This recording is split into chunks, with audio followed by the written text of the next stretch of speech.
vice presidential candidate of the Labour Party, Datti Ahmed, has come outrightly for the Senate President, Senator Ahmed Lawal. He came up to address an issue that was addressed formally by the Senate President, and he made sure that he really got it right this time around, talking straight to the Senate President. Now, apart from that, there has been a trending thing among our politicians to run for 2 political seats in the same electoral season, and this is something that is contrary to the 1999 Constitution of Nigeria. All right, this is something that has gone viral through a lot of politicians, especially in this particular electoral season 2023.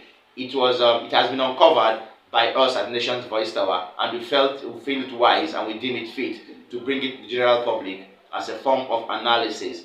Now, I would like you to watch a video from Datti Ahmed, the vice presidential candidate of the Labour Party, and what he said on the Senate President of the country.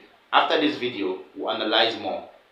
This gentleman, as far as we're concerned, he contested presidency and then now is an elected senator, returned by the Supreme Court, and you cannot contest 2 offices. As for in the same election, you cannot. It is on record he contested presidency. Supreme Court now says he's senatorial candidate, and then he sits as Senate President to give us this kind of opinion. It is very, very difficult for me to say this, but I will have to say it. Such an irresponsible person must never be listened to. You heard him there. Now, moving away from what the Senate President said and what Datti Ahmed addressed him for, that was a reference video for illustrations, which I know you understand so well. So right now, let us look at the main issue. What is the bone of contention? What is the administrative bottleneck here? Straightforwardly, you would say that Senator Ahmed Lawal contested, of course, if you know so well, he contested for 2 posts or 2 political seats in this particular electoral season. Talking about him coming out for the presidential seat under the All Progressive Congress, and him still being the senatorial candidate for Yobe North Senatorial District. Now, according to the section 84, subsection 12 of the Nigerian Constitution and of the Electoral Act in 2022, it provides thus: no political appointee at any level shall be a voting delegate or be voted for at the convention or congress of a political party for the purpose of the nomination of candidates for any election.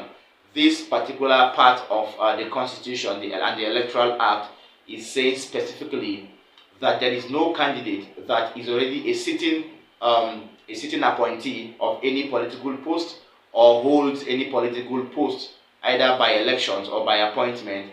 No candidate should come out and contest for any other political seat in a new election season unless he outrightly relinquishes the old political appointment he was holding or the old portfolio that was in his possession initially. But Alhaji Lawal Ahmed, the Senate President, didn't adhere to this part of the Constitution, as well as other politicians around Nigeria in this particular senatorial season. Although there were different plans he will have used to achieve his aim, but coming outrightly to contest for presidency, and then still seeing after his failure in the APC primaries, after he lost the primaries to Bola Asiwaju Tinubu, he outrightly went back to Yobe Senatorial District, Yobe North Senatorial District, to still contest for his senatorial seat there. Was he trying to contest to come back as a floor member in the Senate because his time as Senate President is outrightly over? Now let us dissect this gradually. We believe at Nation's Voice Tower that if he was or if he had plans to have his ambition for presidency still on, and then his senatorial ambition still on, then he will have done what few politicians in the country have done. He will have outrightly maybe given someone he trusted to hold or to be in possession of the senatorial ticket under his same party, and then while he ran for the presidential elections. Reasons being that he knows so well that there were more qualified candidates for the presidential seat in his party compared to himself.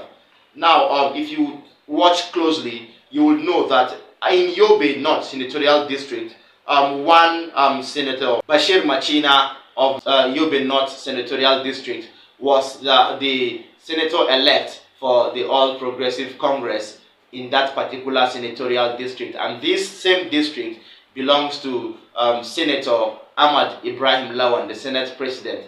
Now, after he lost the primaries to Asiwaju, he outrightly went back to Yobe North Senatorial District to take back his ticket as the senatorial candidate for that zone.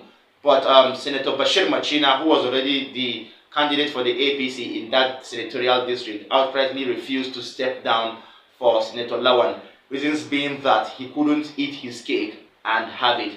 Now, we at Nation's Voice Tower believe that instead of going back to disturb someone who is already a politician with an ambition to become a sitting senator, Senator Lawal will have taken another means to achieve his goals. There are politicians in the country that have done this and have achieved their goals. Meanwhile, when asked about if he had dropped his ambition to be president of Nigeria sometime before the elections, his aide on media matters came out to announce publicly and issue a communique that the Senate president was still had and nursed the ambition to become the presidential candidate of the APC and go forward to become president of the country if elected. That means he was outrightly trying to contest for two political seats in the same electoral season. This is wrong. This is contravening and contradicting the Constitution and the Constitution as amended in 2018 and the Electoral Act of 2022, Section 84, subsection 12 of the Electoral Act. Now, he will have done something better. He will have as well given this senatorial district ticket to somebody he trusts so well, so that while he lost, or while he knows that he will have lost the presidential candidacy of the APC, he will have come back to peacefully take back his senatorial ticket from his trusted ally. If you check in the issue of Bauchi State, the Bauchi State Governor, Mr. Alhaji Bala Mohammed of the PDP, came for the presidential seat and contested for the primaries under the PDP, although he lost to Atiku Abubakar. But right in his state, back in Bauchi State, the SSG, the Secretary to the State Government, was a candidate for the senatorial district under the PDP, alright? But he came back and took back his ticket from the SSG of the state, who was his trusted ally. Now, forward to another case in Ebonyi State, Governor David Omahi also contested for the presidency in the primaries under the PDP. After he lost to Atiku Abubakar, he outrightly went back to his senatorial district that was already being held by his brother, the senator-elect for his senatorial district. He went back and picked back his ticket. That was so wise of him.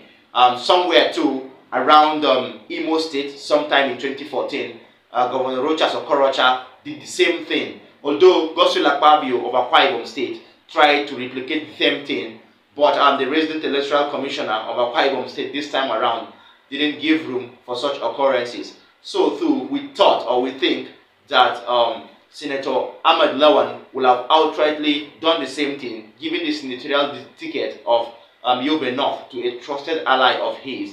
And then while he lost, or when he finally lost the presidential ticket to Asiwaju, he will have come back to Yobe and picked his senatorial ticket with ease. Moreover, our politicians should allow our democracy to grow. This penchant or this trending thing of being in the political system by hook or crook should also stop most of them from achieving a kind of aim or a kind of objective that is seen as a bloody or a do-or-die affair. What am I trying to say? Most of these politicians can't survive outside politics, so they do all they can to remain in the political system. We need to strengthen our systems of politics and our democratic system. That is that on that particular update. I hope you've heard us and I hope you've learned from it. I hope you also will forward this video to all Nigerians at home and in diaspora. because this is the criteria that YouTube uses to make our videos go viral. Thank you and see you next time.